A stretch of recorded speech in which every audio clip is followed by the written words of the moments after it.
2022, unang ipinakilala ang second generation Territory. Pero sa Philippine market, 2023 na ito nailabas. Unlike sa ibang competitors na may hybrid option, combustion engine pa rin ang dala ng Territory. Dalawang variants ang inilabas, Titanium at Titanium X. Taong 2024, nagdagdag si Ford ng variant. Ito yung Territory Sport. Ang dami, no? Pero ano nga ba ang pinagkaiba nila? To be honest, iisa lang ang engine nila. Nag-iiba lang ng interior details, exterior details, at driver assistant. Pero nitong August 2025, inilabas na ang pinakabagong Territory at dito nagkaroon ng malaking pagbabago. Bakit? Dahil hindi na ito simpleng combustion engine, hybrid na siya. At sa facelifted version nito, mas pinasimple ang lineup. Dalawa na lang ang trims, ang Trend bilang base variant at ang Titanium X bilang top of the line. Kaya sa episode na ito, ibibida natin ang 2026 Ford Territory Trend. Ano nga ba ang bago at iniba ng latest Territory kumpara sa mga nauna? Bukod sa bagong makina, yan ang aalamin natin dito sa Drive Talk.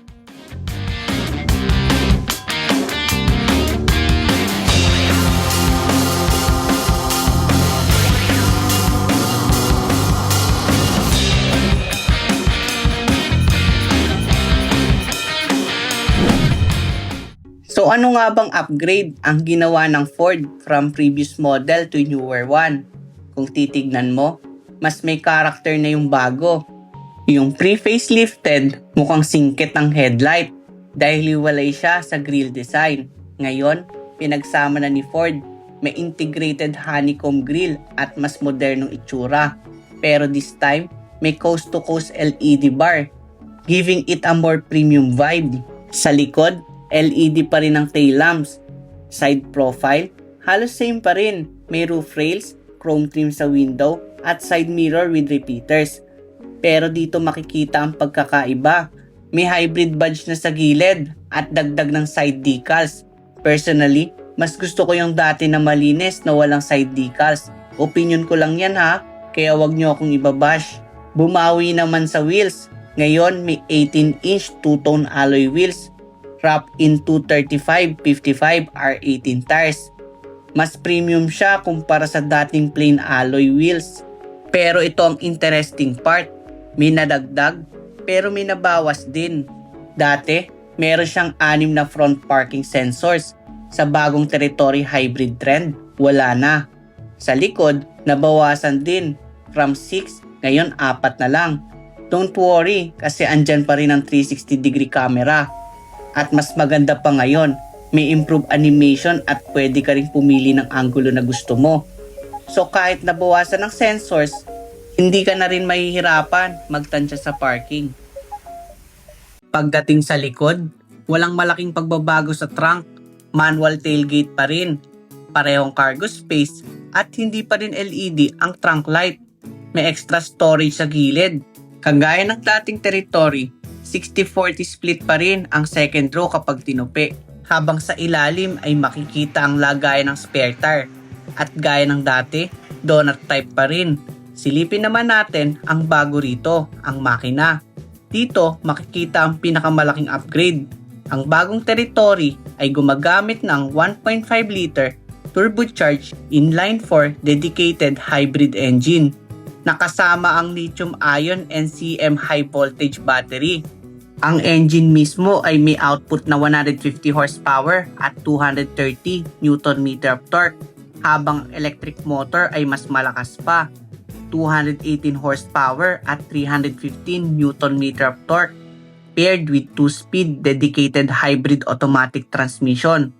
Kung ikukumpara sa naunang 1.5 liter EcoBoost na may 160 horsepower at 248 Nm of torque, mas malakas at mas refined na ang performance ng bagong Territory. Sa loob, may mga minor changes lang from pre-facelifted Territory Titanium to newer Territory Hybrid Trend. Kapansin-pansin agad ang kulay. Dati, blue interior. Ngayon, black interior with yellow stitching. Sa headroom at legroom, walang pagbabago. Same spacious feel pa rin.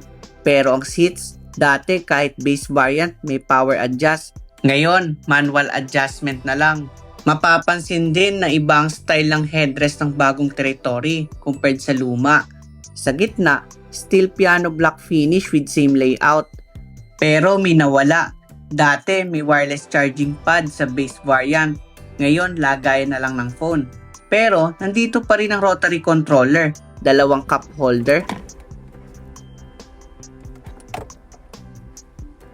extra storage na pwedeng lagayan ng key fob, at maluwag na center console.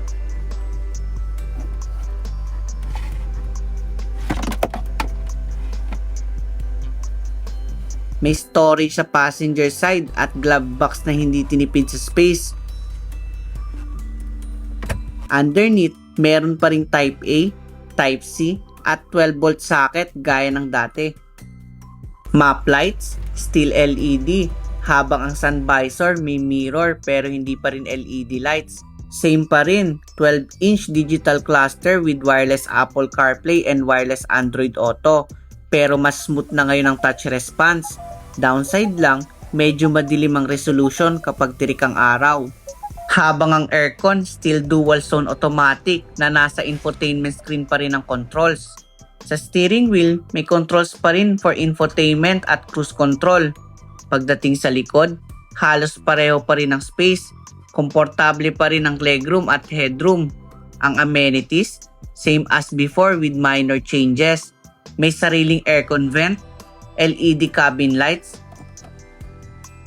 at armrest na may dalawang cup holder. Ang nadagdag lang, dati isang Type A port lang, pero ngayon may dalawang Type C port sa ilalim ng aircon vent.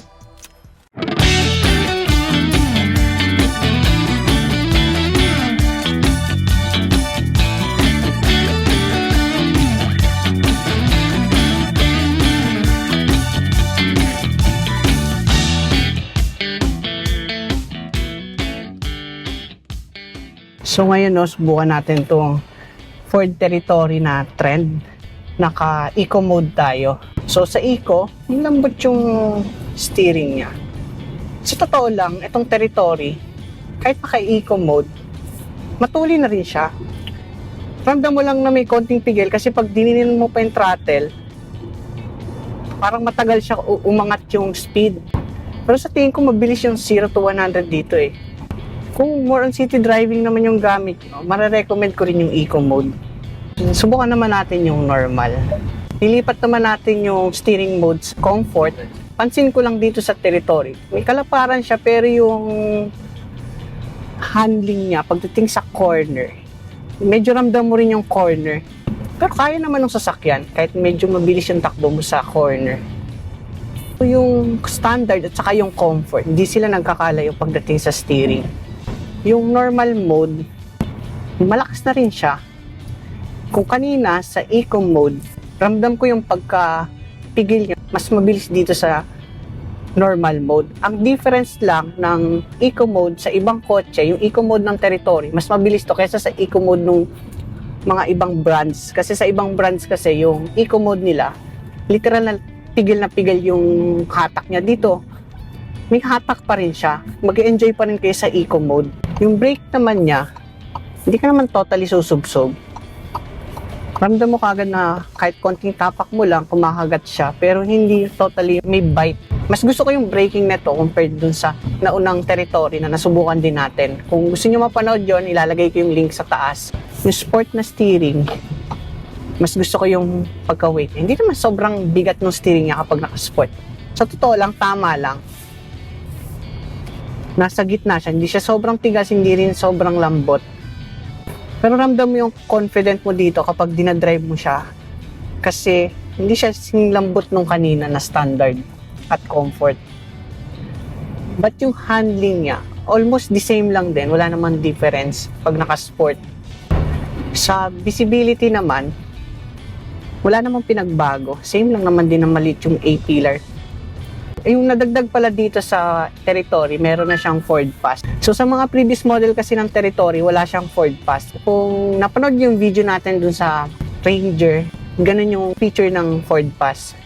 Lagay ko na lang din yung link sa baba. Subukan natin yung sports mode. Yung sports mode nito, mai-impress kayo kasi crossover siya. Hindi mo expected na ganun yung sports mode niya. Talagang literal na babaong ka sa upuan. Actually, di mo na siya kailangan totally diinan ng diinan eh. Para kung gusto mo yung mas more on power, kahit dampi lang yung tapak mo sa accelerator, ramdam mo na kagad yung sports mode niya.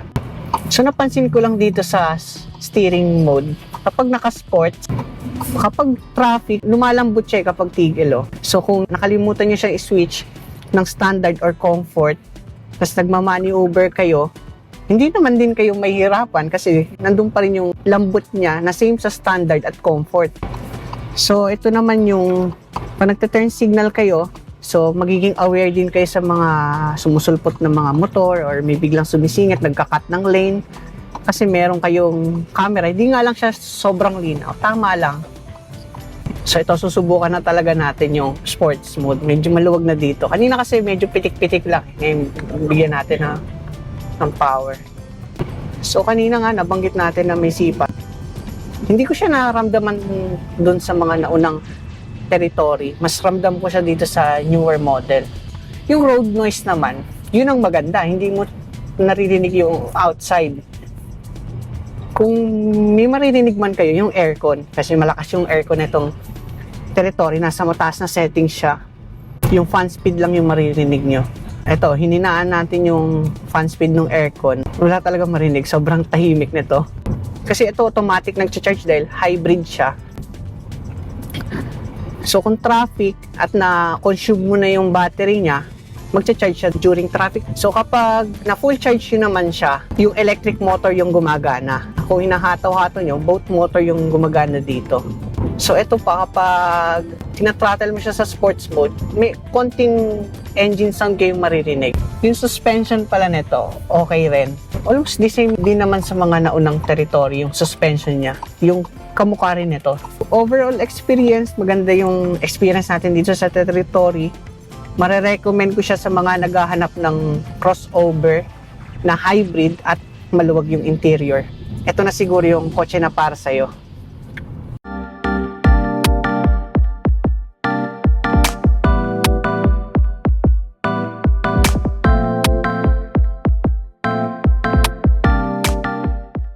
Ang 2026 Ford Territory Hybrid trend ay nagkakahalaga ng 1,399,000 Philippine peso. Available naman ito sa 4 na kulay: Blue Panther, Cactus Gray, Panther Black, at Star White. Kung taga Cavite ka naman at hanap mo ay Ford cars, bisitahin lang ang Ford Cavite at hanapin lang si Sir Anthony Buenavides for inquiries. Sabihin nyo na lang na napanood nyo dito sa Drive Talk by Aljay. At kung nagustuhan mo naman ang episode na to, don't forget to like, comment, share, and subscribe. I-click mo na rin ang notification bell para lagi kang updated. Kita-kits sa next episode ng Drive Talk.